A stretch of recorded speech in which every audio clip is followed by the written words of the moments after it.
차가운 대리석 바닥에 울려 퍼지는 빗소리는 유난히 서유진의 신경을 거슬렀다. 천명그룹의 안주인으로서 그녀가 살고 있는 이 거대한 저택은 마치 금으로 만든 새장과도 같았다. 모든 것이 완벽하게 갖춰져 있었지만 그 어디에도 따스한 온기는 존재하지 않았다. 유진은 희미한 미소를 머금은 채 손에 쥔 작은 막대를 내려다보았다. 선명한 두 줄, 그녀의 뱃속에 새로운 생명이 자라나고 있다는 증거였다. 지난 2년간의 결혼 생활은 안개 속을 걷는 것과 같았다. 대한민국 재계 서열 5위 안에 드는 천명그룹의 후계자 강민혁과의 결혼은 세간의 주목을 받기에 충분했다. 유능한 검사 출신 변호사와 재벌 3세의 만남. 사람들은 신데렐라 스토리라며 부러워했지만 실상은 달랐다. 남편 민혁은 다정했지만 유약했고 시어머니인 왕 회장은 그림자처럼 군림하며 유진의 모든 것을 통제하려 들었다. 그녀는 이 아이가 모든 것을 바꿔줄 것이라 믿었다. 꽁꽁 얼어붙은 이 집에 온기를 불어넣고 남편을 더 강하게 만들고 시어머니의 날카로운 눈빛을 조금이나마 부드럽게 만들어줄 희망. 유진은 조심스럽게 자리에서 일어나 민혁의 서재로 향했다. 이 기쁜 소식을 가장 먼저 남편에게 알리고 싶었다. 하지만 서재 문을 열었을 때 그녀를 맞이한 것은 남편의 따뜻한 미소가 아니었다. 굳은 표정의 민혁과 그의 뒤에 서 있는 시아버지 강 회장, 그리고 소파 중앙에 앉아 얼음장 같은 시선으로 그녀를 꿰뚫어 보는 왕 회장이 있었다. 서재의 공기는 무겁게 가라앉아 있었고 불길한 예감이 유진의 심장을 올감했다. 앉아라. 왕 회장의 목소리에는 어떤 감정도 실려 있지 않았다. 유진은 천천히 걸어가 그들 맞은편 소파에 앉았다. 손에 쥔 임신 테스트기를 무의식적으로 등 뒤로 감췄다. 지금은 때가 아니라는 본능적인 경고음이 머릿속에서 울렸다. 드릴 말씀이 있습니다, 어머님. 유진이 입을 열자 왕 회장이 손을 들어 말을 막았다. 아니다, 말은 우리가 해야지. 왕 회장은 턱짓으로 테이블 위를 가리켰다. 고급스러운 자개 테이블 위에는 서류 봉투 하나가 놓여 있었다. 유진의 심장이 쿵 하고 떨어졌다. 그게 무엇입니까? 내 눈으로 직접 확인하거라. 유진은 떨리는 손으로 봉투를 집어 들었다. 안에는 두 종류의 서류가 들어 있었다. 이혼 합의서, 그리고 자필 진술서. 진술서의 제목을 읽는 순간 유진은 숨을 쉴 수가 없었다. 본인 서유진은 혼인 기간 중 부정한 행위를 저질렀음을 인정하며 머릿속이 하얗게 변했다. 부정한 행위라니, 외도라니. 결혼 후 일 외에는 그 어떤 남자와도 사적인 만남을 가진 적이 없었다. 검사 시절의 냉철함이 본능적으로 고개를 들었다. 이것은 함정이다. 이게 무슨 뜻입니까? 말도 안 됩니다. 그녀의 목소리는 미세하게 떨리고 있었다. 왕 회장의 입가에 희미하고 잔인한 미소가 걸렸다. 말이 되는지 안 되는지는 우리가 판단한다. 넌 서명만 하면 돼. 저는 절대로 인정할 수 없습니다. 제가 하지 않은 일입니다. 유진이 목소리를 높이자 강 회장이 처음으로 입을 열었다. 그의 목소리는 왕 회장만큼이나 차가웠다. 증거도 없이 이러는 것 같으냐? 간보만 천도 축장, 그가 옆에 있던 비서에게 눈짓하자. 비서는 태블릿 PC를 유진의 앞으로 내밀었다. 화면에는 여러 장의 사진이 담겨 있었다. 유진이 대학 동기이자 동료 변호사인 박선우와 함께 레스토랑에서 식사하는 사진 세미나를 마치고 함께 웃으며 걸어 나오는 사진. 심지어는 법원 앞에서 심각한 표정으로 대화하는 사진까지. 모든 사진은 교묘한 각도에서 촬영되어 마치 연인 사이처럼 다정해 보이도록 연출되어 있었다. 마지막 사진은 충격적이었다. 박선우 변호사가 밤늦게 유진의 오피스텔 건물로 들어가는 모습이었다. 물론 그날은 팀원 전체가 밤샘 작업을 위해 모였던 날이었지만 사진은 오직 두 사람의 모습만을 담고 있었다. 이건 악의적인 편집입니다. 그날은 저희 팀 모두가 함께 있었습니다. 그리고 박 변호사는 제 오랜 친구이자 동료일 뿐입니다. 변명은 듣고 싶지 않다. 왕 회장이 말을 잘랐다. 그녀의 눈은 뱀처럼 차갑고 냉정했다. 선택지를 주마. 조용히 이혼 서류와 진술서에 도장을 찍어라. 그럼 위자료는 두둑이 챙겨주지. 내 친정 식구들도 무사할 게다. 하지만 끝까지 버티겠다면 왕 회장은 잠시 말을 멈추고 유진의 눈을 똑바로 응시했다. 내가 사랑하는 모든 것을 잃게 될 거다. 네 아버지의 작은 건설 회사, 새 회사 당장 내일 아침 부도로 막을 수도 있어. 공무원인 내 동생 있지도 않은 뇌물수수 혐의로 옷을 벗게 될 수도 있지. 그리고 너 서유진. 대한민국에서 가장 추악한 불륜녀라는 낙인이 찍힌 채 변호사 자격마저 박탈당하고 평생을 손가락질 받으며 살게 될 게다. 우리 천명그룹이 마음만 먹으면 그 정도는 일도 아니라는 거. 똑똑한 네가 더 잘 알 텐데. 협박. 노골적이고 잔인한 협박이었다. 유진은 온몸의 피가 차갑게 식는 것을 느꼈다. 그녀는 필사적으로 마지막 희망을 붙잡고 남편 민혁을 바라보았다. 그의 눈동자는 심하게 흔들리고 있었다. 그는 아내의 결백을 믿어주어야 할 유일한 사람이었다. 민혁 씨, 당신도 똑같이 생각해요. 내가, 내가 그럴 사람이라고 믿는 거예요. 민혁은 유진의 애원하는 눈빛을 피했다. 그는 고개를 숙인 채 거의 들리지 않는 목소리로 중얼거렸다. 미안해, 유진아. 그냥 어머니 말씀대로 해. 그게 당신을 위한 길이야. 절망이 파도처럼 밀려왔다.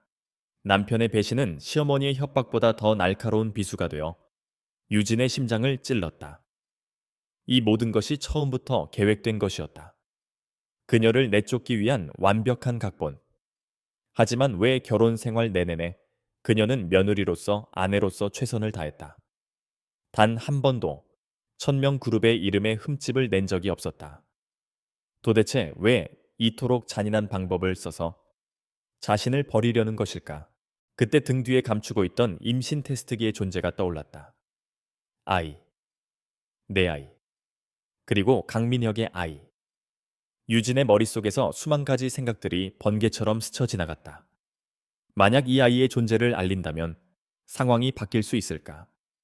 천명그룹의 유일한 후계자인 민혁의 아이 그들의 핏줄을 이을 첫 손주인데 유진은 결심한 듯 입을 열었다.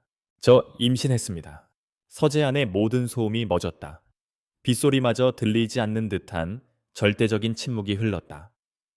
민혁의 고개가 번쩍 들렸고 그의 눈에는 당혹감이 어렸다. 강 회장의 무표정했던 얼굴에도 미세한 균열이 생겼다. 하지만 왕 회장은 달랐다. 그녀는 잠시 놀란 듯 눈을 깜빡였지만 이내 더욱 차가운 냉소를 머금었다. 그래서 그 아이가 우리 민혁의 아이라는 증거라도 있나. 유진은 자신의 귀를 의심했다. 무세운 말씀을 하시는 겁니까, 어머님? 당연히 민혁 씨 아이입니다. 이번 뻔하구나. 왕 회장은 혀를 차며 자리에서 일어났다. 그녀는 유진의 앞으로 다가와 경멸이 가득한 눈으로 그녀를 내려다보았다. 다른 놈의 씨를 뱃속에 품고 와서 감히 천명의 핏줄이라고 우길 셈이냐. 네가 외도했다는 증거는 이렇게나 명백한데 그 아이는 네 불륜의 증거일 뿐이다. 세상이 무너져 내리는 것 같았다. 그들은 처음부터 모든 것을 계획했다. 그녀의 임신 가능성까지도 계산해 넣고 그것을 불륜의 증거로 뒤집어 씌울 준비를 하고 있었던 것이다. 이토록 치밀하고 잔인할 수가. 아닙니다. 절대로 아닙니다. 유전자 검사라도 해보십시오. 제 아이는 분명 민혁 씨의 아이입니다. 유진은 절규했다. 하지만 그녀의 외침은 공허하게 서재를 맴돌 뿐이었다. 시끄럽다. 왕 회장은 서류를 유진의 얼굴 앞으로 던졌다. 종이 뭉치가 유진의 뺨을 스치고 바닥으로 흩어졌다. 선택해라. 이 아이를 지우고 조용히 사라져가서 위자료를 받든 아니면 그 더러운 아이를 낳아서 불륜녀라는 꼬리표를 달고 내 식구들과 함께 나락으로 떨어지든 결정할 시간은 내일 아침까지다. 왕 회장은 차갑게 말을 맺고는 몸을 돌려 서재를 나갔다. 강 회장도 아무 말 없이 그녀의 뒤를 따랐다. 마지막으로 남은 민혁은 차마 유진의 얼굴을 보지 못하고 고개를 숙인 채 중얼거렸다. 미안하다. 그리고 그 역시 도망치듯 서재를 빠져나갔다. 거대한 서재에 홀로 남은 유진은 한동안 움직일 수 없었다. 몸은 차갑게 얼어붙었지만 머릿속은 용암처럼 뜨겁게 들끓었다. 분노, 배신감, 그리고 처절한 슬픔이 그녀를 집어삼켰다. 눈물이 쏟아져 나올 것 같았지만 그녀는 입술을 깨물며 필사적으로 참았다. 지금은 울 때가 아니었다. 그녀는 천천히 몸을 숙여 바닥에 흩어진 서류들을 주워 모았다. 이혼 합의서, 자필 진술서, 그리고 교묘하게 조작된 사진들. 이것들은 그녀를 옥죄는 족쇄이자 동시에 그들의 범죄를 증명하는 증거이기도 했다. 검사 시절 그녀는 수많은 악을 마주했다. 권력 뒤에 숨어 죄를 저지르는 자들, 돈으로 법을 농락하는 자들. 하지만 지금 그녀가 마주한 악은 그 어떤 사건보다 더 교활하고 추악했다. 그것은 가족이라는 이름의 가면을 쓰고 있었다. 유진은 흐트러진 서류를 다시 가지런히 정리해 테이블 위에 올려놓았다. 그리고 조용히 하지만 굳은 결의의 찬 손으로 자신의 배를 감쌌다. 아가야. 마음속으로 자신의 아이에게 속삭였다. 두려워하지 마. 엄마가 있지 않니? 이 엄마가 반드시 너를 지켜줄게. 그리고 우리에게 이런 짓을 한 자들에게 반드시 대가를 치르게 해줄 거야. 그녀의 눈빛에서 슬픔과 절망의 그림자가 걷히고 그 자리에는 한때 대한민국에서 가장 날카로운 검사로 불렸던 시절에 냉철하고 단단한 빛이 돌아오고 있었다. 폭풍은 이제 막 시작되었을 뿐이었다. 그리고 이 폭풍의 한가운데서 서유진은 무너지지 않을 것이다. 그녀는 싸울 것이다.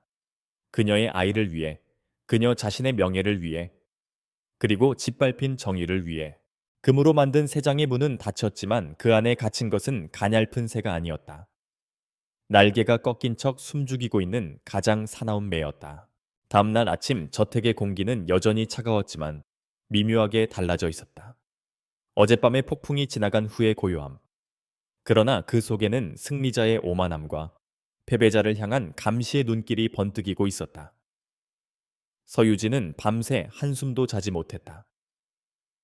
그러나 그녀의 얼굴에는 피곤한 기색 대신 모든 것을 체념한 듯한 깊은 공허함이 자리 잡고 있었다. 그녀는 일부러 흐트러진 머리와 창백한 얼굴로 식당에 내려갔다. 식탁에는 이미 왕 회장과 강 회장이 앉아 신문을 보고 있었다. 유진의 존재를 알아차렸지만 그들은 눈길 한 번 주지 않았다. 마치 그녀가 투명 인간이라도 된 것 같았다. 남편 강민혁의 자리는 비어 있었다. 어젯밤 이후로 그는 코빼기도 보이지 않았다. 가정부가 유진의 앞에 스프와 빵을 놓았다. 유진은 숟가락을 들었지만 아무것도 넘길 수가 없었다. 그녀는 잠시 망설이다가 숟가락을 내려놓고 조용히 입을 열었다. 어머님, 아버님. 그제야 왕 회장이 신문에서 눈을 떼고 그녀를 바라보았다. 그 눈빛에는 결정은 했느냐는 무언의 압박이 담겨 있었다. 어머님 말씀대로 하겠습니다. 유진의 목소리는 힘없이 갈라져 나왔다. 그녀는 고개를 숙여 두 사람의 시선을 피했다. 완벽한 연기였다. 절망에 빠져 모든 것을 포기한 며느리의 모습. 왕 회장의 입가에 만족스러운 미소가 떠올랐다. 역시 친정의 목줄을 쥐고 흔드니 별 수 없었을 것이다. 그녀는 처음부터 서유진이라는 여자가 마음에 들지 않았다. 검사 출신이라는 날카로움, 굽힐 줄 모르는 자존심. 천명의 안주인이 되기에는 너무 강한 여자였다. 현명한 생각이구나. 진작 그랬어야지. 다만 부탁이 하나 있습니다. 왕 회장의 눈썹이 살짝 치켜 올라갔다. 며칠만 시간을 주십시오. 제 물건들을 정리하고 마음을 추스를 시간이 필요합니다. 이틀, 아니 사흘이면 됩니다. 시간을 끌려는 수작이라면 아닙니다. 유진은 다급하게 고개를 저었다. 그녀의 눈에는 물기가 어려 있었다. 그런 짓을 할 힘도 없습니다. 그저 이 집에서 조용히 제 흔적을 지우고 떠나고 싶을 뿐입니다. 변호사를 통해 모든 절차를 진행할 테니 그때까지만 제발 부탁드립니다. 애처롭게 애원하는 모습에 왕 회장의 의심은 누그러졌다. 어차피 서유진은 이제 도간에 든 쥐였다. 저택 안의 모든 사용인들은 그녀의 눈과 귀 역할을 하고 있었고 유진의 모든 통화와 인터넷 사용 기록은 감시되고 있었다. 며칠의 시간을 준다고 해서 달라질 것은 없었다. 오히려 스스로 모든 것을 정리하고 떠나준다면은 뒤처리가 깔끔해질 터였다. 조다. 사흘 주마. 그동안 얌전히 지내도록 해라. 쓸데없는 짓을 할 생각은 말고. 감사합니다. 감사합니다, 어머님. 유진은 고개를 숙여 인사했다. 그녀의 어깨는 가냘프게 떨리고 있었다. 그 모습을 지켜보던 왕 회장은 완벽한 승리를 예감하며 다시 신문으로 눈을 돌렸다. 식사를 마친 유진은 자신의 방으로 돌아왔다. 문이 닫히는 순간 그녀의 얼굴에서 공허한 표정이 싹 가셨다. 대신 그 자리에는 얼음처럼 차가운 이성과 불꽃처럼 타오르는 분노가 들어찼다. 사흘, 그녀가 얻어낸 시간이었다. 이 사흘 안에 반격의 첫 단추를 꿰어야 했다. 그녀는 서재로 들어가 책장에 꽂힌 두꺼운 법률 서적 하나를 꺼내 들었다. 그리고 책의 한가운데를 펼쳤다. 그 안에는 책 페이지의 일부를 판에 만든 작은 공간이 있었고, 그 속에는 외부 통신망에 연결되지 않은 구형 폴더폰이 들어 있었다. 검사 시절 비상 연락용으로 사용하던 대포폰이었다.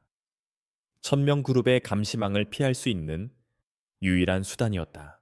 유진은 심호흡을 한 번 하고 익숙한 번호를 눌렀다. 신호음이 몇 번 울리고 곧이어 낮고 신뢰감 있는 목소리가 들려왔다. 여보세요? 초회 팀장님. 저예요, 서유진. 수화기 너머의 남자 최지우는 잠시 말이 없었다. 전직 경찰 강력계 팀장이자 유진이 검사로 재직할 때 가장 신뢰했던 수사관. 지금은 개인 탐정 사무소를 운영하고 있었다. 그는 유진의 목소리에 담긴 긴장감을 즉시 알아차렸다. 세호 변호사님, 이게 얼마만입니까? 그런데 그 번호는 설명할 시간이 없어요. 지금 제 상황이 좋지 않습니다. 도움이 필요해요. 최지훈의 목소리가 즉시 진지해졌다. 무세운 일입니까? 말씀만 하십시오. 사람을 한 명 뒷조사해 주셨으면 합니다. 누굽니까? 유진은 잠시 숨을 골랐다. 이제부터가 시작이었다. 제 남편 강민혁 씨입니다. 수화기 너머로 최지훈이 숨을 들이마시는 소리가 들렸다. 천명 그룹의 후계자를 조사해달라는 요청. 보통 일이 아니라는 것을 직감했다. 알겠습니다. 어떤 부분을 조사하면 되겠습니까? 강민혁 씨의 과거 전부, 특히 의료 기록이 필요합니다. 태어났을 때부터 지금까지 모든 병원 기록을요. 공식적인 기록뿐만 아니라 비공식적인 진료 기록까지 전부 다요. 의료 기록은 개인정보 중에서도 가장 민감한 부분입니다. 쉽지 않을 텐데요. 알아요. 그래서 팀장님께 부탁드리는 겁니다. 특히 남성 비뇨기과나 생식의학과 관련된 기록을 집중적으로 찾아봐 주세요. 제가 알기로는 그가 고등학생 때 큰 사고를 당한 적이 있어요. 유학 가기 직전이었죠. 공식적으로는 단순 교통사고로 알려졌지만 뭔가 다른 게 있었을 겁니다. 남상병원일 가능성이 높습니다. 천명그룹의 주치의가 있는 곳이죠. 유진은 결혼 생활 동안 조각처럼 흩어져 있던 전권 정보들을 떠올렸다. 시어머니가 무심코 뱉었던 말, 남편이 특정 신체 부위에 대한 언급을 피하던 모습, 그리고 부부 관계에 있어서의 미묘한 위화감. 당시에는 대수롭지 않게 여겨졌던 그 모든 것들이 이제 하나의 가설을 향해 모이고 있었다. 최지우는 유진의 말에 담긴 확신을 읽었다. 그는 불필요한 질문을 하지 않았다. 알겠습니다. 남상병원 강민혁. 고등학생 시절 사고. 또 다른 건 없습니까? 천명그룹이 제 주변을 완벽하게 감시하고 있어요. 절대 들켜서는 안 됩니다. 연락은 제가 먼저 이 번호로 하겠습니다. 그리고 보수는 성공하면 지금 생각하시는 것의 10배를 드리겠습니다. 착수금은 내일 제 개인 비서를 통해 전달하겠습니다. 미술품 구매 자금으로 위장해서요. 보수는 일이 끝난 뒤에 생각하겠습니다. 그보다 서 변호사님 괜찮으신 겁니까? 최지훈의 목소리에 진심 어린 걱정이 묻어났다. 유진은 순간 울컥했지만 감정을 억눌렀다. 괜찮아요. 아니, 괜찮아져야죠. 모든 것을 걸었습니다. 팀장님이 제 유일한 희망입니다. 맡겨주십시오. 무슨 수를 써서든 찾아내겠습니다. 고맙습니다. 전화를 끊은 유진은 휴대폰의 배터리를 분리해서 다시 책 속에 숨겼다. 이제 주사위는 던져졌다. 그녀가 할 일은 사흘 동안 최대한 자연스럽게 행동하며 시간을 버는 것이었다. 다음 이틀 동안 유진은 완벽한 패배자를 연기했다. 그녀는 방에 틀어박혀 가끔씩 조용히 눈물을 흘리는 모습을 사용인들에게 보였다. 짐을 싸는 척하며 옷가지와 책들을 상자에 담았다. 그녀의 모든 행동은 왕 회장에게 실시간으로 보고되었다. 유진이 무기력하게 무너졌다는 보고에 왕 회장은 만족스러워하며 감시를 조금씩 늦추기 시작했다. 하지만 아무도 보지 않는 밤, 유진의 방에서는 희미한 불빛이 새어 나왔다. 그녀는 자신의 모든 법률 지식과 검사 시절의 수사 경험을 총동원해 거대한 전쟁을 준비하고 있었다. 그녀는 천명 그룹의 지배 구조 재무 상태, 그리고 왕 회장과 강 회장의 약점들을 분석했다. 상대는 골리앗이었고 자신은 다윗이었다. 정면으로 부딪히는 것은 자살 행위였다. 적의 가장 아픈 곳, 가장 치명적인 약점을 정확하게 노려야 했다. 그리고 그 약점의 핵심은 바로 최지훈이 가져올 진실에 있었다. 약속한 사흘째 되는 날, 밤 유진의 낡은 폴더폰이 조용히 진동했다. 최지훈이었다. 찾았습니다. 그의 짧은 한마디에 유진의 심장이 세차게 뛰기 시작했다. 역시 그랬군요. 네. 상상 이상입니다. 이건 단순한 의료 기록이 아닙니다. 거대한 사기극의 증거입니다. 최지훈의 목소리는 분노로 떨리고 있었다. 자세한 내용은 만나서 전해드리겠습니다. 지금 계신 곳은 위험하니 제가 보내드리는 주소로 내일 전곡까지 혼자 나오실 수 있겠습니까? 방법을 찾아보죠.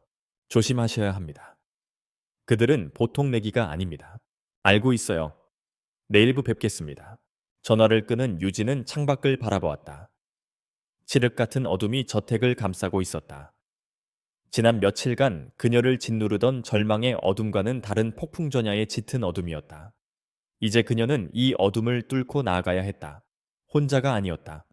그녀의 뱃속에는 그녀가 지켜야 할 아이가 있었고, 밖에서는 최지훈이라는 든든한 아군이 기다리고 있었다. 유진은 옷장 깊숙한 곳에서 한 번도 입지 않았던 평범한 디자인의 옷과 운동화를 꺼냈다. 그리고 책상 서랍에서 현금과 가짜 신분증을 챙겼다. 검사 시절 위험한 수사를 대비해 만들어 두었던 비상용이었다. 내일 그녀는 이 금빛 세장을 탈출할 것이다. 그리고 그 순간부터 사냥감이 아닌 사냥꾼이 될 것이다.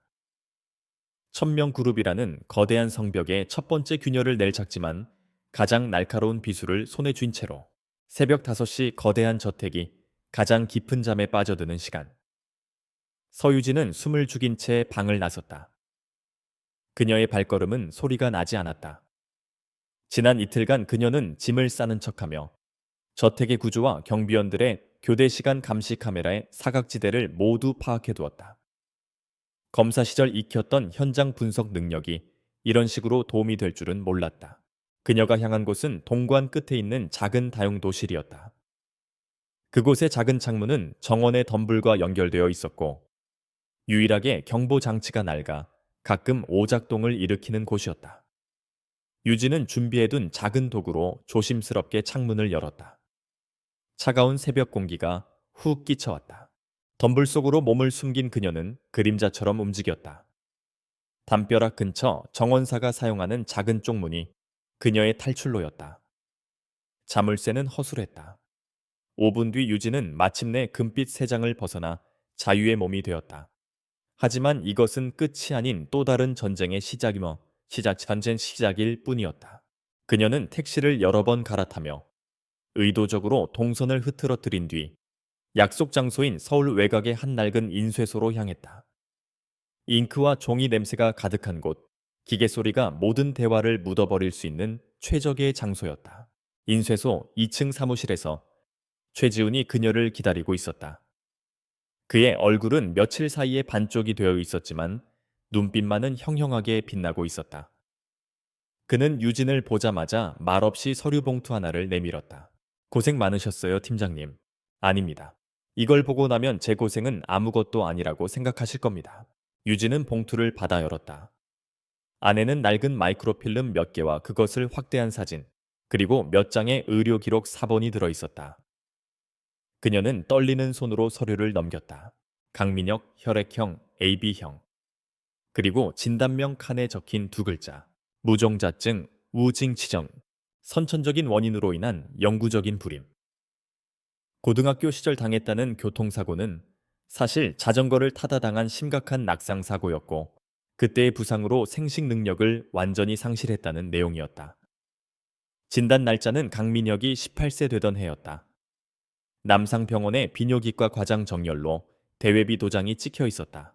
이게 어떻게 남상병원 기록 보관실에서 20년 일하다 쫓겨난 분을 찾아냈습니다. 그분 말씀으로는 당시 천명그룹에서 병원 전체를 뒤흔들 정도의 압력을 넣었다고 합니다. 강민혁의 모든 의료 기록은 파기되거나 정상으로 조작되었고 이 원본 필름만이 유일하게 남아있던 증거였습니다. 목숨값과 맞바꾼 정보더군요. 유진의 손이 부들부들 떨렸다.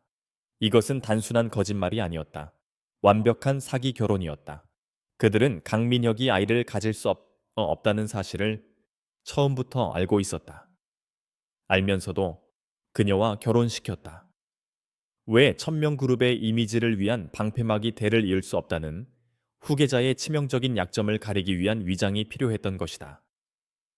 그리고 만약 그녀가 임신이라도 하게 되면 지금처럼 불륜이라는 누명을 씌워 내쫓을 계획까지 처음부터 세워두었던 것이다. 소름 끼치는 아기에 온몸에 전율이 흘렀다. 그런데 서 변호사님, 이게 다가 아닙니다. 최지훈의 목소리가 한층 더 낮아졌다. 그는 또 다른 파일을 꺼냈다. 강민혁을 조사하다가 이상한 점을 발견했습니다. 5년 전 그에게 약혼녀가 있었습니다. 오수아라는 이름의 첼리스트였습니다. 오수아 들어본 적 없어요. 당연합니다. 그녀의 모든 흔적이 지워지고졌으니까요. 언론에 공개된 적도 없는 비밀 약혼이었습니다. 그런데 어느 날 갑자기 이 여자가 강민혁의 인생에서 사라졌습니다. 독일로 유학을 간다는 명목이었지만 출입국 기록은 없었습니다. 수소문 끝에 그녀의 옛 친구와 연락이 닿았습니다. 그 친구의 말이 최지우는 잠시 말을 멈추고 유진의 눈을 바라보았다. 오수아의 씨도 임신을 했다고 합니다. 유진은 숨을 헛들이 마셨다. 그리고 약혼 파기 직후 그녀는 강원도의 한적한 요양병원에 몇 달간 입원했습니다. 병명은 심신미약으로 인한 요양이었지만 시기적으로 너무나 공교롭습니다. 그 후 그녀의 행방은 묘연합니다. 마치 이 세상에 존재하지 않았던 사람처럼요. 똑같은 수법, 소름이 끼치도록 똑같았다. 희생자가 자신 이전에도 한 명 더 있었다. 어쩌면 오수아라는 여자는 그들에게 저항하다가 더 끔찍한 일을 당했을지도 모른다. 이것은 단순한 가족 문제가 아니라 반복적으로 자행되어 온 범죄였다. 바로 그때 최지훈의 휴대폰이 진동했다. 그가 화면을 확인하는 순간 그의 얼굴이 굳어졌다. 젠장, 시작됐군요. 그는 말없이 휴대폰을 유진에게 건넸다. 화면에는 인터넷 연예 매체의 메인 기사가 떠 있었다. 단독. 천명그룹 며느리 서유진 변호사. 충격적인 불륜 행각 상대는 동료 변호사.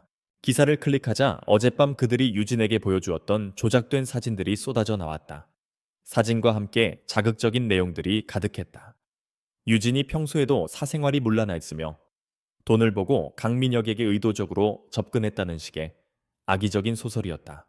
기사는 순식간에 수천 개의 댓글이 달리며 모든 포털 사이트로 퍼져나가고 있었다. 댓글들은 하나같이 유진을 비난하는 내용이었다. 이 어쩐지 검사 출신이라더니 보통 내기가 아니었네. 불쌍한 강민혁. 뒤통수 제대로 맞았네.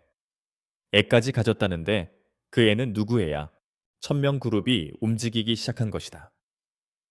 유진이 탈출한 사실을 알아차렸거나 혹은 예정된 수순이었을 것이다. 그녀를 사회적으로 먼저 매장시켜 그녀가 어떤 주장을 하더라도 아무도 믿지 않게 만들려는 속셈이었다. 유진은 휴대폰을 내려놓았다. 그녀의 얼굴은 분노나 슬픔이 아닌 차가운 결의로 가득 차 있었다. 그녀는 한 손으로 강민혁의 불임 진단서를, 다른 한 손으로는 오수아의 정보가 담긴 파일을 움켜쥐었다. 팀장님, 네 변호사님, 오수아라는 분 반드시 찾아야겠습니다. 살아있다면 그녀는 이 사건의 가장 중요한 증인입니다. 최선을 다하겠습니다. 그리고 한 가지 더 부탁드릴 게 있습니다. 천명그룹의 비자금 내역을 추적해 주세요. 아마 병원과 언론에 흘러들어간 검은 돈이 있을 겁니다. 불법적인 자금 흐름, 그게 그들의 목에 칼을 들이댈 또 다른 증거가 될 겁니다. 최지우는 말없이 고개를 끄덕였다. 서유진은 더 이상 그가 알던 법정에서 냉철하게 법리만을 따지던 검사가 아니었다. 그녀는 모든 것을 잃은 나락의 끝에서 복수와 정의를 위해 다시 태어난 전사였다. 이제 어디로 가실 겁니까? 저들이 변호사님을 찾기 위해 혈안이 되어 있을 겁니다. 유진은 창밖을 바라보았다. 잿빛 하늘 아래 도시의 빌딩들이 묘비처럼 서 있었다. 가장 안전한 곳은 역설적으로 축제한 적의 심장부 근처죠. 그녀는 최지훈을 향해 돌아섰다. 그녀의 눈빛은 그 어느 때보다 단단하고 강렬했다. 저는 이제부터 유령이 될 겁니다. 그들이 볼 수도 잡을 수도 없는 유령. 그리고 그 유령이 되어 그들의 제국을 안에서부터 무너뜨릴 겁니다. 언론이 만들어낸 불륜녀 서유진의 스캔들이 온 세상을 뒤덮는 동안 진짜 서유진은 과거의 어둠 속에 묻혀있던 또 다른 진실의 조각을 손에 쥔 채 반역의 서막을 열고 있었다. 그녀의 싸움은 이제 자신과 아이만을 위한 것이 아니었다. 그것은 이름도 없이 사라져간 또 다른 희생자를 위한 것이기도 했다. 서유진이 새로운 거처로 삼은 곳은 강남의 번화가 한복판에 위치한 지은 지 10년이 넘은 낡은 오피스텔이었다. 수백 개의 똑같은 창문 중 하나, 그 누구의 시선도 끌지 않는 익명의 공간. 가짜 신분증으로 계약한 이곳이 그녀의 전쟁 기지였다. 방 안에는 최소한의 가구와 함께 벽면을 가득 채운 화이트보드와 최신형 노트북 몇 대가 놓여 있었다. 세상은 불륜녀 서유진의 스캔들로 떠들썩했지만 진짜 서유진은 이곳에서 유령처럼 존재하며 거대한 적의 심장을 겨누고 있었다. 그녀는 밤낮으로 천명그룹과 관련된 모든 정보를 수집하고 분석했다. 주가 변동 계열사 동양왕 회장의 대외 활동 심지어는 사소한 가십거리까지 그녀의 머릿속에서 정보들은 재구성되고 연결되며 거대한 그림을 만들어가고 있었다. 그녀의 눈과 발이 되어주는 것은 최지훈이었다. 그는 유진의 지시에 따라 거미줄처럼 얽힌 부패의 연결고리를 하나씩 추적해 나가기 시작했다. 첫 번째 목표는 남상병원의 비뇨기과 과장 윤상철이었다. 최지훈은 며칠간의 잠복 끝에 윤상철의 일상에서 이상한 점을 발견했다. 그는 평범한 의사의 월급으로는 상상할 수 없는 호화로운 생활을 하고 있었다. 최고급 외제차를 몰고 주말마다 회원권만 수억 원에 달하는 골프 클럽을 드나들었다. 최지우는 그의 뒤를 밟아 그가 강남의 한 고급 룸살롱에서 한 남자와 은밀하게 만나는 장면을 포착했다.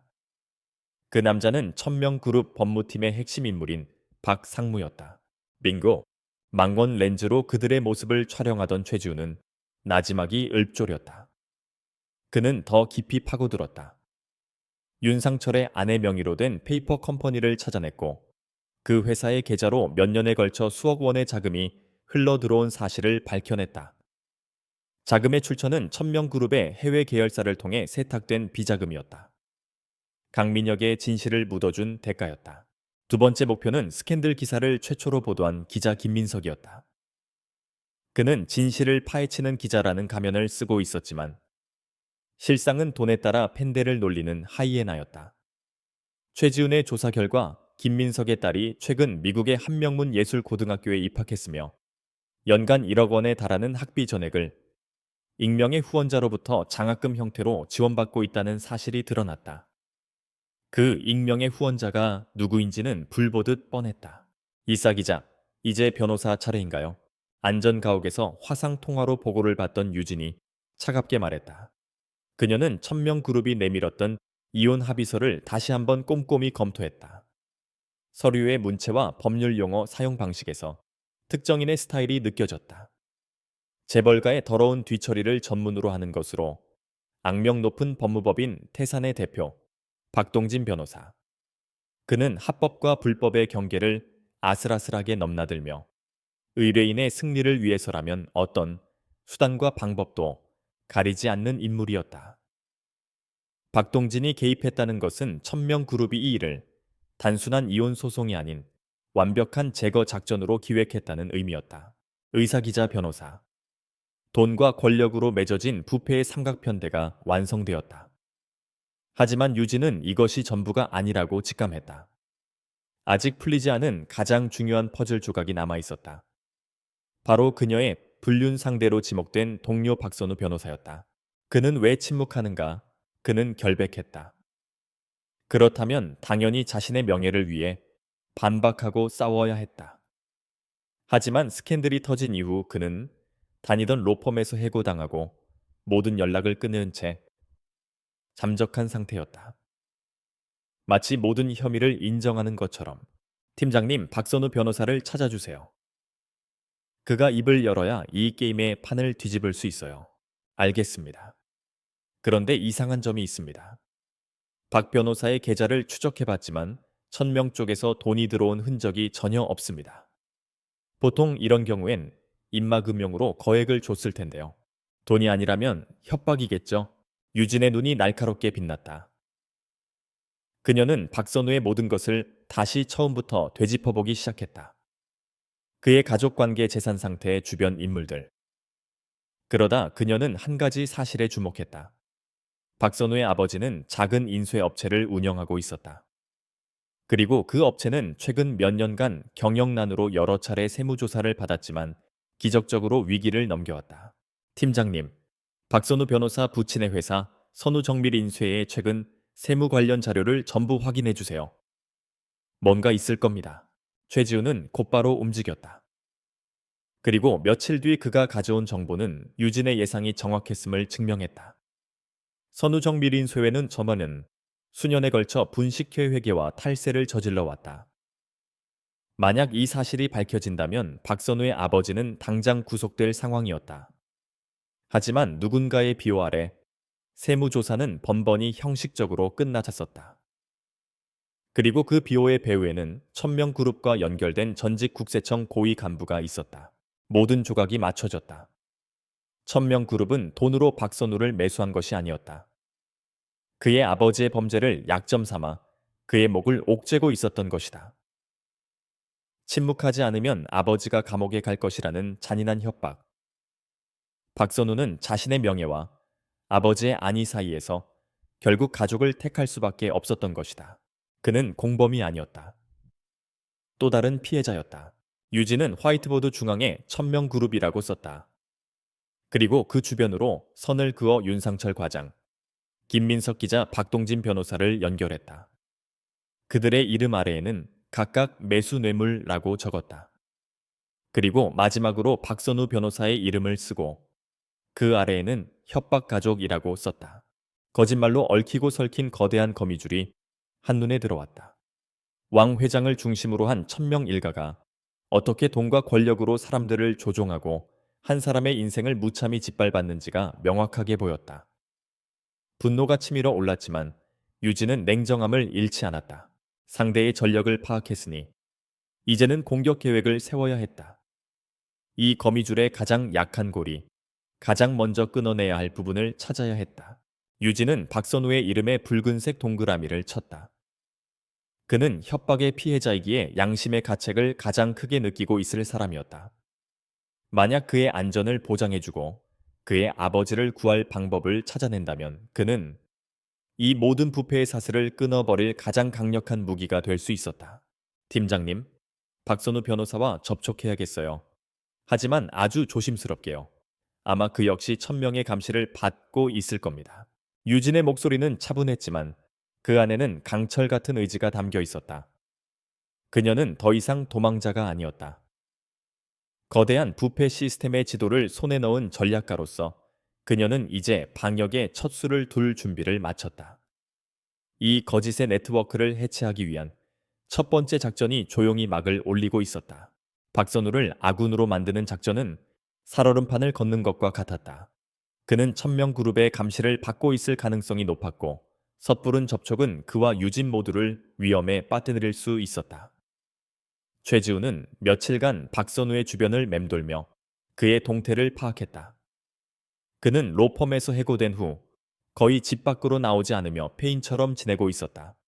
외부와의 소통은 거의 없었지만 유일하게 정기적으로 만나는 사람이 있었다. 그의 여동생 대학생인 박선미였다. 박선우 변호사는 극심한 스트레스로 대인기피증 증세까지 보이고 있습니다. 여동생이 일주일에 2번씩 반찬거리를 가져다 주는 게 유일한 연결고리입니다. 동생에게는 마음을 여는 것 같습니다. 최지훈의 보고를 들은 유진은 결심했다. 자신이 직접 박선미를 만나야겠다고. 위험한 결정이었다. 세상에 얼굴이 알려진 자신이 밖으로 나가는 것은 스스로를 표적으로 만드는 행위였다. 하지만 이 일은 다른 사람에게 맡길 수 없었다. 협박에 고통받는 피해자의 마음을 움직일 수 있는 것은 같은 고통을 겪고 있는 또 다른 피해자뿐이었다. 유진은 평범한 뿔테 안경과 모자로 얼굴을 가리고 수수한 차림의 대학원생처럼 위장했다.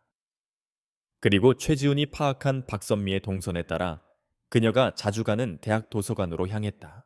수많은 학생들 사이에서 책을 읽고 있는 박선미를 찾는 것은 어렵지 않았다. 오빠를 닮은 선한 눈매하지만 그늘진 얼굴에는 깊은 수심이 어려 있었다. 유진은 심호흡을 하고 그녀의 옆자리로 다가가 조용히 쪽지 하나를 건넸다. 박선우 변호사님 일로 드릴 말씀이 있습니다. 놀라지 말고 잠시 후 도서관 뒤편 벤치로 나와 주시겠어요? 해치지 않습니다. 박선미의 눈이 동그래졌다. 그녀는 경계심 가득한 눈으로 유진을 쳐다봤다. 유진은 가볍게 고개를 끄덕여 안심시킨 뒤 먼저 자리에서 일어나 밖으로 나갔다. 10분쯤 지났을까 박선미가 망설이며 벤치로 다가왔다. 누구세요? 저희 오빠 일은 왜? 박선미 씨, 저는 오빠분을 해치려는 사람이 아니에요. 오히려 도우려는 사람입니다. 유진이 모자를 살짝 벗자 박선미는 숨을 헉 들이마셨다. 온갖 뉴스에서 떠들던 바로 그 얼굴 서유진이었다. 당신이 왜 여기에? 오빠가 지금 어떤 상황인지, 왜 저와의 스캔들에 대해 아무 말도 못하고 있는지 저는 알고 있습니다. 선우정밀인 쇠 아버님, 많이 힘드시죠? 박선미의 얼굴이 하얗게 질렸다. 유진이 모든 것을 알고 있다는 사실에 극도의 공포를 느끼는 듯했다. 갯 먹지 말아요, 선미 씨. 저는 천명그룹 사람이 아니에요. 저 역시 그들의 피해자입니다. 오빠를 그리고 아버님을 그들의 소나귀에서 구해낼 방법을 찾고 있어요. 하지만 그러려면 오빠의 도움이 필요합니다. 믿을 수 없어요. 당신 때문에 우리 집안이 풍비박산 났는데 그렇게 생각하는 거 당연해요. 하지만 진실은 달라요.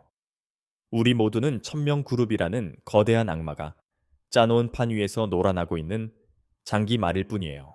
유진은 간절한 눈으로 그녀를 바라보았다. 이 쪽지를 오빠에게 전해주세요. 선택은 오빠가 하는 겁니다. 더 이상 피해자로 숨어 살 것인지 아니면 저와 함께 싸워 모든 것을 되돌려 놓을 것인지 결정하면 이 번호로 연락 달라고 전해주세요. 유진은 비상용 대포폰 번호가 적힌 쪽지를 건네고 조용히 자리를 떴다. 이제 기다리는 일만 남았다. 그날 밤 박선우는 여동생이 건넨 쪽지를 들고 밤새 잠을 이루지 못했다. 서유진. 자신의 인생을 망가뜨린 여자라고 생각했다. 하지만 그녀가 남긴 말은 그의 마음속 깊은 곳을 흔들었다. 우리 모두는 장기 말일 뿐이다. 천명그룹 법무팀의 변호사가 찾아와 아버지의 탈세 자료를 눈앞에 흔들며 협박하던 그날의 치욕이 떠올랐다. 그는 변호사였지만 정작 자신의 가족 앞에서는 아무것도 할 수 없는 무력한 존재였다. 이대로 주저앉아 있을 것인가? 평생 불륜남이라는 오명을 쓴 채 살아가고 아버지의 약점을 잡힌 채 그들에게 조종당하며 살아야 하는가? 아니면 서유진이라는 위험한 동아줄을 잡고 이 지옥 같은 현실에서 벗어날 것인가? 다음날 저녁 유진의 대포폰이 짧게 진동했다. 박선우였다. 그는 만나고 싶다고 했다. 하지만 목소리는 여전히 두려움으로 가득 차 있었다. 약속 장소는 최지훈이 신중하게 골랐다. 퇴근 시간 수많은 인파로 붐비는 2호선 지하철의 맨 끝 칸. 끊임없이 움직이고 CCTV의 사각지대가 존재하며 수많은 소음이 도청을 방해하는 곳. 유진은 열차에 올라탔고 몇 정거장 뒤 마스크와 모자로 얼굴을 가린 박선우가 올라탔다. 그는 유진을 알아보았지만 다가오지 않고 멀찍이 서서 경계했다. 열차가 다음 역을 향해 출발하고 소음이 최고조에 달했을 때 유진이 먼저 다가가 입을 열었다. 나와주셔서 고맙습니다, 박 변호사님. 나한테 원하는 게 뭡니까? 저만 도 잠일 권두도 보내난가. 박선우의 목소리는 날카로웠다. 분노와 공포가 뒤섞여 있었다. 당신 때문에 내 인생은 끝났어. 그런데 이제 와서 뭘 어쩌자는 겁니까? 내 인생도 끝났어요. 유진은 담담하게 대답했다. 하지만 전 여기서 끝낼 생각이 없습니다. 박 변호사님도 마찬가지일 거라 믿어요. 당신은 불의에 타협할 사람이 아니지 않습니까? 타협 아버지가 감옥에 가게 생겼는데 뭘 어떻게 싸우란 말입니까? 당신은 모르겠지만 그들이 가진 증거는 명백해요. 우리 아버지는 그 증거 제가 부술 수 있습니다. 유진의 단호한 말에 박선우의 눈이 흔들렸다. 천명이 가진 아버님의 탈세 증거. 아마 과장되고 조작되었을 가능성이 높습니다. 그리고 설령 일부 사실이라 해도 그들이 증거를 수집한 과정 자체가 불법 사찰과 협박으로 이루어졌다면 법정에서 증거로 채택될 수 없어요. 오히려 우리가 그걸 역으로 공격할 수 있습니다. 유진은 박선우의 눈을 똑바로 바라보았다. 그 눈에는 한때 대한민국 최고의 검사였던 그녀의 자신감과 통찰력이 담겨 있었다. 제가 아버님 사건을 맡겠습니다. 제가 가진 모든 인맥과 법률 지식을 동원해서 아버님을 무죄로 만들어 드리겠습니다. 아니, 기소조차 되지 않게 만들 겁니다. 그 대가로 저한테는 박 변호사님이 필요합니다. 천명그룹이 당신을 어떻게 협박했는지 그 모든 진실을 세상에 밝혀주세요. 그것은 거부할 수 없는 제안이었다. 절망의 구렁텅이에 빠져야 할 그에게 처음으로 내려온 한 줄기 빛이었다. 박선우는 한참 동안 말이 없었다. 지하철은 계속해서 어두운 터널을 달리고 있었다. 그의 인생처럼 내가 뭘 믿고 당신을 믿지 않으셔도 좋습니다. 하지만 이대로 있으면 당신과 당신 가족은 평생 천명의 노예로 살게 될 겁니다. 저와 함께 싸운다면 최소한 모든 것을 되찾을 가능성이라도 생깁니다. 어떤 쪽이 더 나은 선택입니까? 열차가 환한 불빛의 역으로 들어서는 순간 박선우는 마침내 결심한 듯 입을 열었다. 그들이 나를 협박했을 때 녹음을 해뒀습니다. 유진의 심장이 세차게 뛰었다. 예상치 못한 수확이었다. 기업이 나서 아무에게도 말하지 못했지만 만일을 대비해서 천명 법무팀 박상무의 목소리가 담겨 있습니다. 아버지를 들먹이며 스캔들을 인정하지 않으면 모든 것을 파괴해버리겠다고 말하는 내용입니다. 그것은 반격의 신호탄이 될 가장 강력한 증거였다. 유진은 자신도 모르게 주먹을 꽉 쥐었다. 드디어 첫 번째 아군을 얻었다. 협박에 굴복했던 피해자는 이제 복수의 칼날을 함께 벼릴 동지가 되었다. 잘 하셨습니다, 박 변호사님. 유진의 목소리에 희미한 미소가 어렸다. 이제부터 시작입니다. 우리들의 방역. 지하철 문이 열리고 두 사람은 각자 다른 방향으로 인파 속으로 섞여 들어갔다. 하지만 그들의 목표는 단 하나, 거대한 거짓의 제국을 무너뜨리는 것이었다. 서유진의 오피스텔은 이제 완벽한 전쟁 지휘본부의 모습을 갖추고 있었다. 벽면의 화이트보드에는 천명그룹의 지배구조와 인물 관계도가 빽빽하게 그려져 있었고, 각각의 이름 옆에는 그들의 약점과 비리 혐의가 붉은색 펜으로 적혀 있었다. 공기 중에는 긴장감과 함께 폭풍 전야의 비장한 결의가 감돌았다. 유진과 최지훈 그리고 굳은 결심으로 눈빛이 달라진 박선우가 화이트보드 앞에 서 있었다. 그들은 지난 며칠간 각자가 수집한 정보와 증거들을 하나로 모아 전력을 재정비했다. 이제 그들의 손에는 천명이라는 거대 제국을 뒤흔들 몇 자루의 날카로운 창이 쥐어져 있었다. 정리해보죠. 유진이 먼저 입을 열며 화이트보드를 가리켰다. 우리가 가진 무기는 크게 세 가지입니다. 첫째, 강민혁의 불임 진단서 원본. 이것은 저에 대한 불륜 혐의 자체를 근본부터 뒤엎고 천명그룹의 사기 결혼 사실을 입증할 결정적 증거입니다. 그녀는 증거 A 의료 기록이라고 적었다. 둘째, 윤상철 과장과 김민석 기자에게 흘러들어간 천명의 비자금 내역.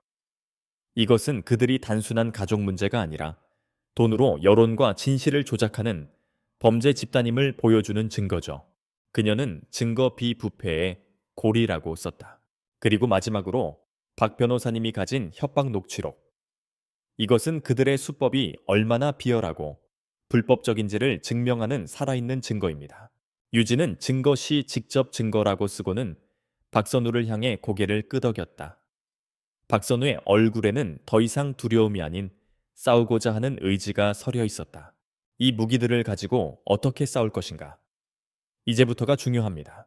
최지훈이 입을 열었다. 경찰이나 검찰에 바로 가는 건 위험합니다. 1,000명의 입김이 어디까지 닿아 있을지 모릅니다.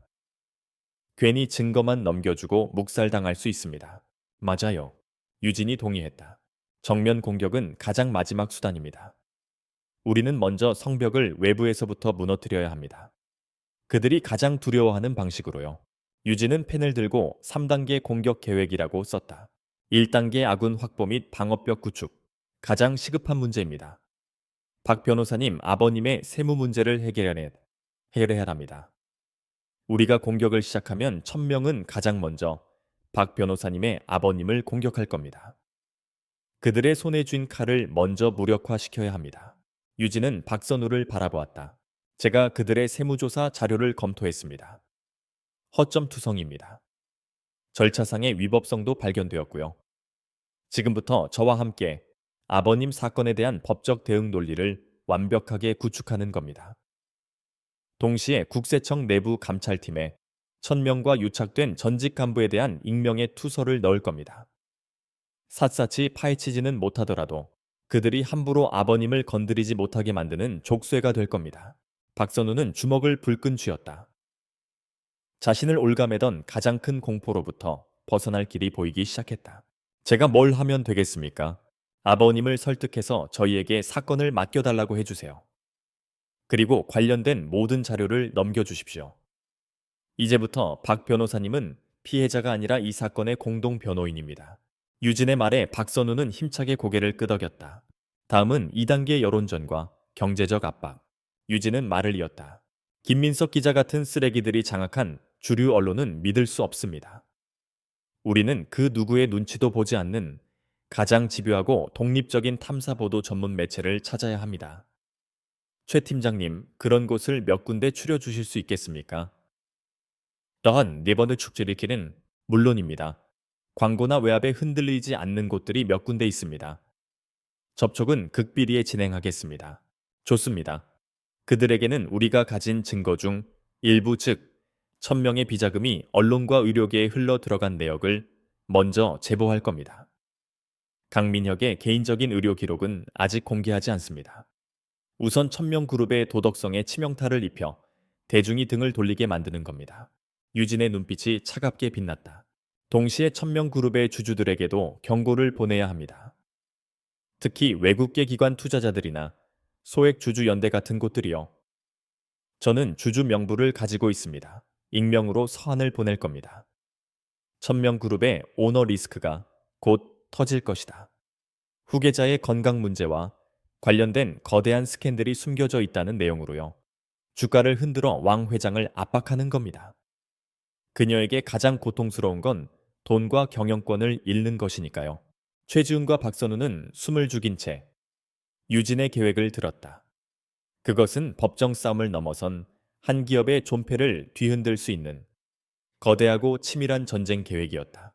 그리고 마지막 3단계 법적 심판. 유진은 화이트보드에 마지막 빈칸을 채웠다.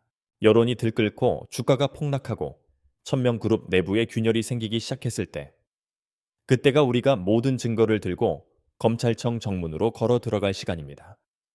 그때가 되면 아무리 1,000명이라도 이 사건을 함부로 덮을 수 없을 겁니다. 세상의 모든 눈이 지켜보고 있을 테니까요.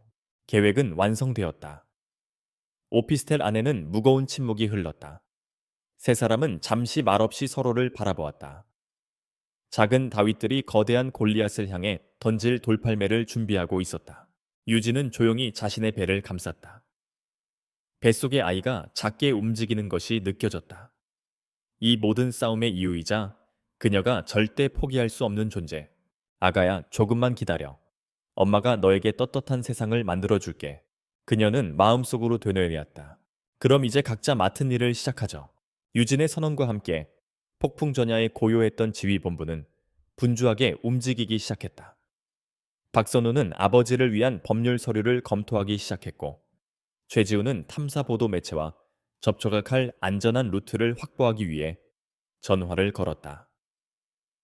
그리고 유진은 컴퓨터 앞에 앉아 천명그룹의 기관 투자자들에게 보낼 익명의 서한을 작성하기 시작했다.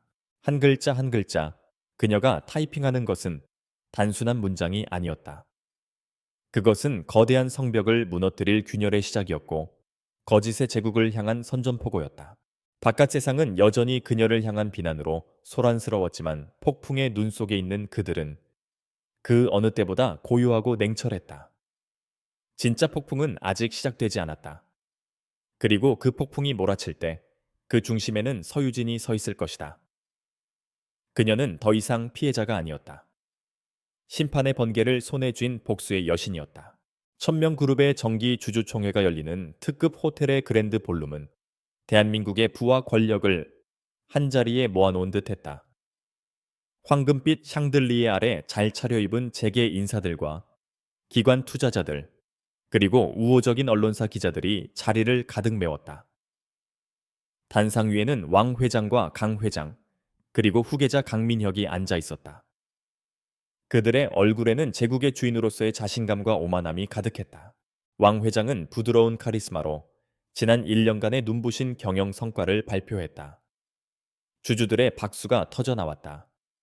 오늘의 하이라이트는 경영권 안정을 위한 후계 구도 확립, 즉 강민혁의 부회장 승진 안건이었다. 모든 것이 그들이 짜놓은 각본대로 완벽하게 흘러가고 있었다. 바로 그 순간이었다. 볼룸의 육중한 문이 소리 없이 열리고 한 여성이 안으로 걸어 들어왔다. 모든 소음이 거짓말처럼 멎고 수백 개의 시선이 일제히 그녀에게로 향했다. 서유진이었다. 하지만 그녀는 세상이 기억하는 비련의 불륜녀의 모습이 아니었다.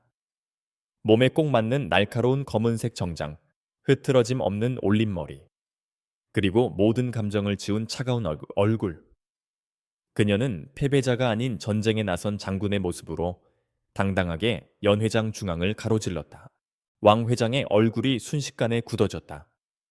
강민혁은 유령이라도 본 듯 사색이 되어 자리에서 일어날 뻔했다. 보안 요원들이 급히 그녀를 막아서려 움직였다. 매엄쳐요. 유진의 목소리는 나지막했지만 볼룸 전체에 울릴 만큼 단호했다. 그녀는 품에서 서류 한 장을 꺼내 회의를 주관하던 변호사에게 건넸다. 저는 천명그룹의 주주로서 이 자리에 참석할 정당한 권리가 있습니다.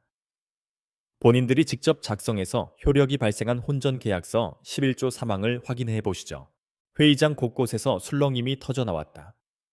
변호사가 당황하며 서류를 검토하는 동안 왕 회장은 분노로 입술을 깨물었다. 세금 문제와 상징적인 의미로 유진에게 양도했던 의결권 없는 주식 0.5%. 그들은 그것을 아무런 힘도 없는 족쇄라고 생각했지만 감히 그녀가 이것을 무기로 주주총회 마치에 나타나야 할 것이라고는 상상조차 하지 못했다. 주주 명부에 등재된 서유진 씨 맞습니다. 발언권을 요청할 권리가 있습니다. 변호사가 마지못해 인정했다. 왕 회장은 마이크를 꺼버리라고 소리치고 싶었지만 수많은 주주들과 언론이 지켜보는 앞에서 그렇게 할 수는 없었다. 스스로 만든 규칙에 발목이 잡힌 셈이었다. 유진은 천천히 단상 앞으로 걸어가 마이크를 잡았다. 그녀는 왕 회장이나 강민혁은 쳐다보지도 않았다. 그녀의 시선은 객석에 앉은 주주들, 특히 외국계 펀드를 운용하는 기관 투자자들을 향해 있었다. 주주 여러분 안녕하십니까? 서유진입니다. 그녀는 침착하게 입을 열었다. 목소리에는 조금의 떨림도 없었다. 저는 오늘 제 개인적인 억울함을 호소하기 위해 이 자리에 온 것이 아닙니다. 주주로서 여러분의 소중한 투자가 심각한 위험에 노출되어 있음을 경고하기 위해 왔습니다. 바로 오너 리스크입니다. 오네오 리스크라는 단어의 장래는 다시 한번 술렁이었다. 천명그룹은 오너 일가의 개인적인 문제를 해결하기 위해 회사의 자금을 불법적으로 유용하고 있습니다. 이것은 주주들에 대한 명백한 배임 행위입니다. 그녀는 준비해온 USB를 연단 위 노트북에 꽂았다. 곧이어 그녀 뒤에 거대한 스크린의 자료들이 나타나기 시작했다. 천명그룹의 유령 회사를 통해 남상병원 윤상철 과장과 언론인 김민석에게 거액의 자금이 흘러 들어간 내역, 그리고 그들이 대가로 무엇을 했는지에 대한 간략한 설명이었다. 이것은 빙산의 일각에 불과합니다. 천명그룹은 막대한 자금을 들여 진실을 은폐하고 여론을 조작하고 심지어는 무고한 사람을 협박해 범죄의 공범으로 만들었습니다. 당장 저 여자 끌어내. 왕 회장이 마침내 이성을 잃고 고함을 질렀다. 보안 요원들이 유진을 향해 달려들었다. 유진은 순순히 마이크에서 물러날 준비를 했다. 그녀의 목적은 이미 달성되었다. 보안 요원들에게 양팔이 붙잡힌 채 끌려 나가면서 유진은 마지막으로 객석을 향해 외쳤다. 그녀의 목소리는 그 어떤 고함보다도 크고 명확하게 볼룸 전체에 울려 퍼졌다. 주주 여러분, 왕 회장에게 직접 물어보십시오. 오늘 부회장으로 승진시키려는 강민혁 후계자의 알려지지 않은 건강 문제 그 진실이 무엇인지, 그 진실을 숨기기 위해 회사가 얼마나 많은 돈을 썼는지, 여러분의 투자는 지금 거대한 사기극 위에 서 있습니다. 저 입을 막아 유진은 질질 끌려 나가면서도 마지막까지 왕 회장과 강민혁을 향해 차가운 미소를 보냈다. 그 미소는 마치 이제 시작일 뿐이야 라고 말하는 것 같았다. 문이 닫히고 유진이 사라진 후 볼룸하는 아수라장이 되었다. 주주들은 자리에서 일어나 고성을 지르며 해명을 요구했다. 기자들은 미친 듯이 카메라 플래시를 터뜨렸다. 후계자의 건강 문제, 사기극이라는 단어는 걷잡을 수 없이 퍼져나갔다. 단상 위의 왕 회장은 창백하게 질린 얼굴로 주주들을 향해 뭐라고 소리쳤지만 분노한 주주들의 함성에 묻혀버렸다. 강 회장은 할 말을 잃은 채 멍하니 앉아 있었고 강민혁은 금방이라도 쓰러질 것처럼 위태롭게 몸을 떨었다.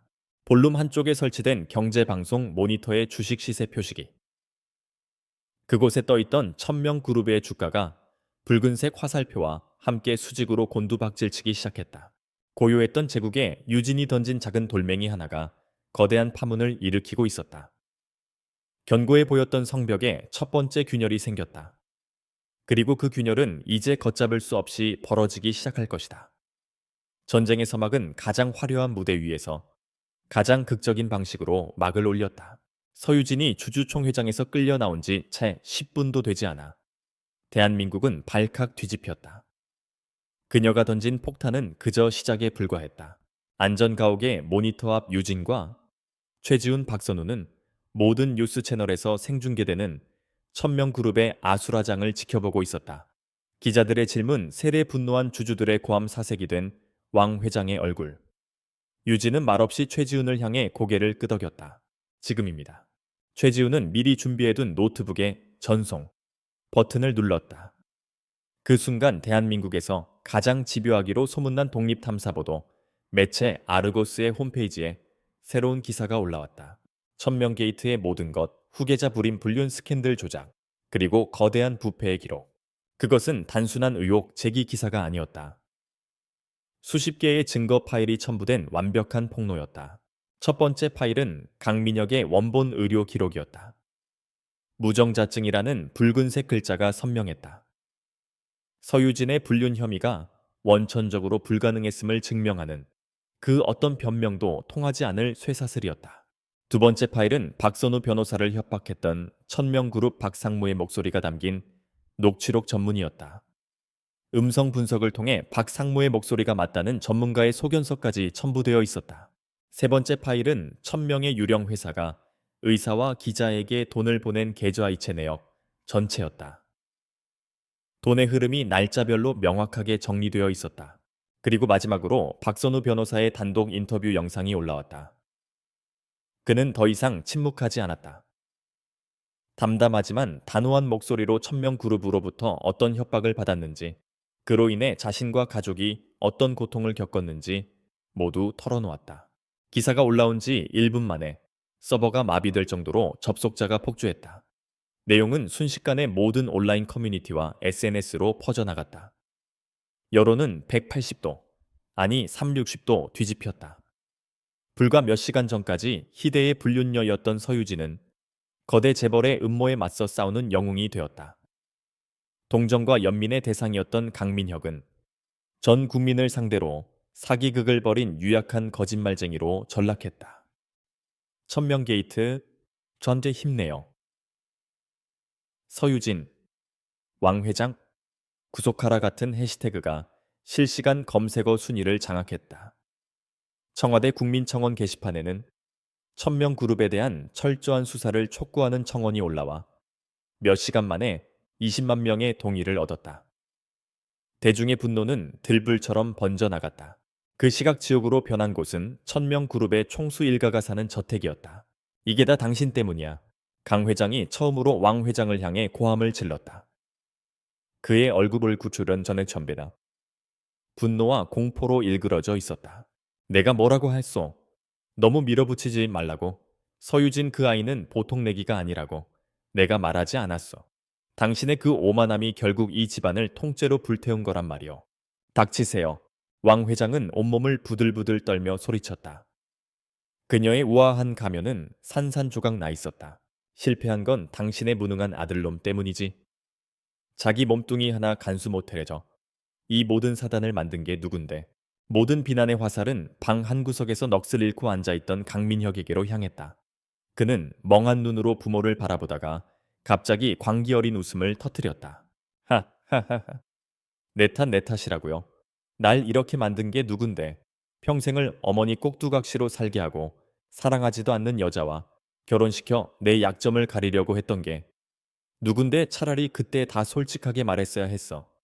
내가 이 지옥을 만든 게 아니라 당신들이 날 지옥으로 밀어넣은 거라고. 수십 년간 억눌려왔던 원망과 분노가 폭발했다. 완벽해 보였던 재벌 가족의 민낯은 서로를 물어뜯는 짐승들과 다를 바 없었다. 그들은 서로에게 책임을 떠넘기고 과거의 상처를 들추며 발악했다. 왕 회장은 미친 듯이 전화를 돌렸다. 언론사 사장들, 정계의 실세들, 검찰의 높은 분들. 하지만 그녀가 베풀던 돈과 권력의 힘은 이제 신기루처럼 사라지고 없었다. 회장님, 죄송합니다. 저희도 어쩔 수가 없습니다. 이건 너무 커져 버렸습니다. 당분간은 몸을 사리시는 게. 모두가 그녀에게 등을 돌렸다. 그녀가 쌓아 올린 모래성은 성남 파도 앞에서 속절없이 무너져 내리고 있었다. 사태는 걷잡을 수 없이 커졌다. 금융감독원은 천명그룹의 불법 자금 유용 혐의에 대한 긴급 조사에 착수한다고 발표했다. 주가는 연일 하한가를 기록하며 시가총액 수조 원이 허공으로 사라졌다. 그리고 마침내 대검찰청이 움직였다. 압도적인 국민 여론에 등 떠밀린 검찰은 천명그룹 비리 의혹 특별수사팀을 구성한다고 발표했다. 더 이상 그 어떤 외압도 통하지 않을 것이라는 선언과 함께였다. 모든 것이 유진의 계획대로였다. 유진은 자신의 오피스텔 창가에 서서 천명그룹의 사옥 빌딩을 말없이 내려다보았다. TV에서는 연일 천명 일가의 비리를 보도하고 있었고 그들의 몰락을 떠들어댔다. 그녀의 얼굴에는 기쁨이나 통쾌함 같은 감정은 자네에 없었다.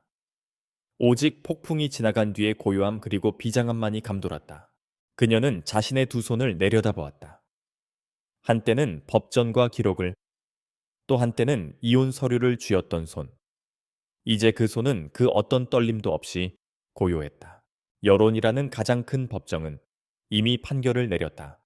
이제 남은 것은 차가운 법의 이름으로 그들의 죄를 단죄하는 일뿐이었다. 진짜 전쟁은 지금부터였다. 여론의 법정이 판결을 내린 뒤 진짜 법의 심판이 시작되었다.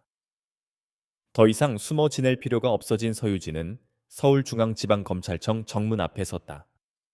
그녀의 옆에는 이제 동지가 된 박선우 변호사가 함께였다. 수백 명의 기자들이 그녀를 둘러싸고 플래시를 터뜨렸다. 서유진 씨, 심경이 어떠십니까? 검찰에 어떤 증거를 제출하실 겁니까? 유진은 소란스러운 기자들을 향해 허리를 숙여 인사한 뒤 담담하게 입을 열었다. 저는 오늘 한 명의 피해자이자 이 사건의 증인으로서 진실을 밝히기 위해 이 자리에 섰습니다. 제가 가진 모든 증거를 검찰에 제출하고 모든 사실을 있는 그대로 증언할 것입니다. 검찰이 정의를 바로 세워주시리라 믿습니다. 짧지만 단호한 말을 마친 그녀는 더 이상의 질문에 답하지 않고 검찰청 안으로 들어갔다. 그녀가 사라진 뒤에도 그녀가 남긴 말은 깊은 여운을 남겼다. 특별수사팀의 움직임은 신속하고 거침없었다. 팀을 이끄는 차장검사는 과거 유진과 함께 일했던 그 누구의 외압에도 흔들리지 않기로 유명한 강골 검사였다. 그는 이 사건을 개인의 비리가 아닌 우리 사회의 근간을 흔드는 재벌 권력의 구조적인 범죄로 규정하고 있었다. 소환 조사가 시작되었다. 가장 먼저 불려온 것은 돈의 양심을 판 의사 윤상철과 기자 김민석이었다. 그들은 빼도 박도 못할 금융거래 내역 앞에서 얼마 버티지 못하고 모든 것을 자백했다. 그들은 처벌을 감경받는 조건으로 천명그룹의 내부 비리를 폭로하는데 적극 협조하기 시작했다. 다음은 천명에 충실한 개들이었다.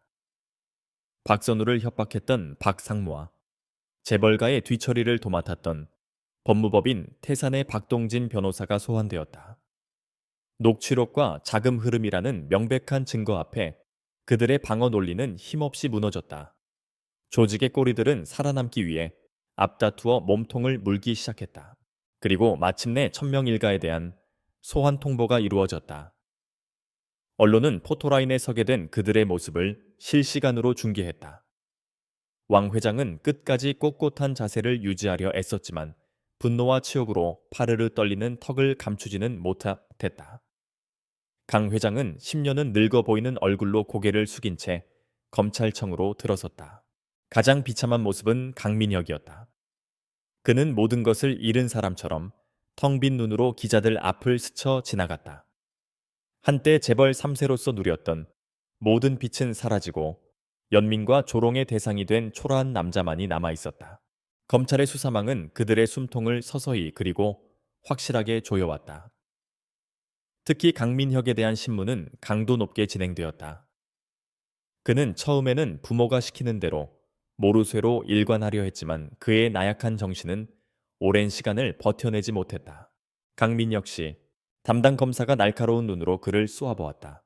당신은 지금 당신 인생을 망친 부모님을 감싸주고 있는 겁니다. 서유진 씨는 임신한 상태였습니다. 당신 아이를 가진 아내를 당신은 다른 남자와 노란한 여자로 만들었습니다. 당신 아이를 사생아로 만들 뻔했다고. 이래도 당신은 피해자가 아닙니까? 검사의 마지막 한마디가 그의 마지막 방어선을 무너뜨렸다. 당신 아이. 세상에 태어나지도 못할 뻔했던 자신의 핏줄. 그는 무너져 내렸다. 흐흐흑. 제가, 제가 다 말씀드리겠습니다. 처음부터 전부 다요. 강민혁의 자백은 보물처럼 터져 나왔다. 자신의 불임 사실을 숨기기 위한 결혼이었던 것 서유진을 방패막이로 삼으려 했던 계획. 그녀가 임신하자 불륜으로 몰아내쫓으려 했던 음모의 전말까지. 그리고 그 모든 것을 계획하고 지시한 주범이 바로 자신의 어머니 왕 회장이라는 사실까지 모두 털어놓았다. 그의 자백은 이 사건의 마지막 퍼즐 조각을 맞추는 결정적인 역할을 했다. 마지막으로 소환된 것은 왕 회장이었다. 그녀는 아들의 자백에도 불구하고 마지막까지 오만함을 잃지 않았다. 기억나지 않습니다. 아들은 지금 정신적으로 불안정한 상태입니다. 그 아이의 말을 믿을 수 없습니다. 그녀는 모든 혐의를 부인하며 부하 직원들과 며느리에게 책임을 떠넘겼다. 하지만 특수팀은 그녀의 눈앞에 증거들을 하나씩 던져놓았다. 녹취록 계좌 이체 내역 관련자들의 자백서, 그리고 결정적으로 아들 강민혁의 자필 진술서. 어머니 죄송합니다. 저는 더 이상 괴물로 살고 싶지 않습니다. 아들의 진술서. 마지막 문장을 읽는 순간 왕 회장의 철옹성 같던 표정이 처음으로 무너져 내렸다. 그것은 뉘우침이 아니었다. 믿었던 마지막 존재에게 배신당한 자의 처절한 분노였다. 며칠 후 특별수사팀은 수사 결과를 발표하는 공식 브리핑을 열었다. 수많은 카메라 앞에서 차장검사는 엄숙한 목소리로 발표를 시작했다. 특별수사팀은 천명그룹 총수 일가와 관련자들의 범죄 혐의에 대해 수사를 종결하고 오늘부로 주범 왕의우를 구속 기소하기로 결정했습니다. 이어 그는 왕 회장의 죄명을 하나씩 나열했다. 피고인 왕우 왕에게 적용된 혐의는 특정경제범죄 가중치 어벌법상 배임 및 횡령 명예훼손 무고, 강요 증거인멸 교사 등 총 8개입니다. 강 회장에게는 배임 및 횡령 공해횡령 공모 혐의로 불구속 기소 강민혁에게는 자백과 수사 협조를 참작하여 무고 및 명예훼손 혐의로 불구속 기소 처분이 내려졌다. 돈으로 진실을 덮으려 했던 의사, 기자, 변호사들 역시 모두 법의 심판을 받게 되었다. 심판의 날이 온 것이다. 유진은 더 이상 숨어 지내던 오피스텔이 아닌 새로 얻은 작고 아늑한 아파트에서 그 모습을 지켜보고 있었다. 그녀의 곁에는 최지훈과 박선우가 함께였다. 제 아버지, 오늘 무혐의 처분 통지 받았습니다. 박선우가 감격에 찬 목소리로 말했다. 에세어 변호사님 덕분입니다. 정말 감사합니다. 유진은 희미하게 미소 지으며 고개를 저었다. 우리가 함께 해낸 일입니다. TV 화면 속에서 수갑을 찬 왕 회장이 검찰청사를 빠져나와 호송차에 오르고 있었다. 한때 대한민국을 호령하던 철의 여왕의 마지막 모습이었다. 유진은 조용히 TV를 껐다. 길고 길었던 싸움이 끝났다. 법의 심판은 내려졌고 정의는 실현되었다. 유진은 어느새 제법 불러온 자신의 배를 부드럽게 감쌌다. 이제 그녀에게는 과거를 정리하고 새로운 삶을 시작하는 일만 남아 있었다. 그녀와 그녀의 아이를 위한 삶을. 1년 뒤 계절은 몇 번을 돌아 다시 따스한 봄이 되었다. 서울 근교의 한적한 공원 벚꽃이 눈처럼 흩날리는 산책로를 서유진이 유모차를 밀며 천천히 걷고 있었다. 유모차 안에는 그녀의 세상 전부가 된 아들 서하준이 새근새근 잠들어 있었다. 하늘처럼 맑고 강처럼 깊게 자라라는 의미를 담아 지은 이름이었다. 지난 1년은 많은 것을 바꾸어 놓았다. 법의 심판은 엄정했다. 왕 회장은 수십 년의 중형을 선고받고 차가운 교도소에 수감되었다.